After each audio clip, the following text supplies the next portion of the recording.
Graphic সহ total 12টা আমরা variable. ত্রয়োদশ জাতীয় সংসদ নির্বাচনে কোন দল কি পরিমাণ ভোট পাবে এ নিয়ে জরিপ চালায় বেসরকারি সংস্থা eminence associates for social development ESD.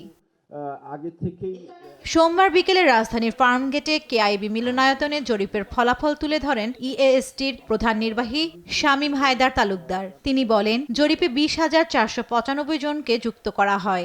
কতক্ষণ এই তথ্যগুলো নিচ্ছে সেগুলো জরিপে উঠে আসে বিএনপিকে ভোট দেবে 70% মানুষ, জামায়াতে ইসলামীর পক্ষে এই জনমত 19% আর এনসিপির পক্ষে 2.6% মানুষ, ভোট দেবেন না 0.2% মানুষ।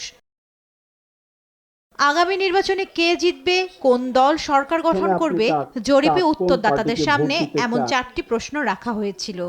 অলমোস্ট প্রায় 70% তারা বলে যে তারা বিএনপিকে ভোট দিতে চান, 19%-এর মতন তারা বলেন যে তারা জামাতে ইসলামীকে ভোট দিতে চান, দেন হাইয়েস্ট আমরা পাই হলো 5.1% যারা আদার্সকে ভোট দিতে চান, ইন্ডিপেন্ডেন্টকে ভোট দিতে চান 0.1%-এর মতন, এবং অন্যান্য জায়গাগুলো যেটা 0.1%-এরও নিচে ছিল।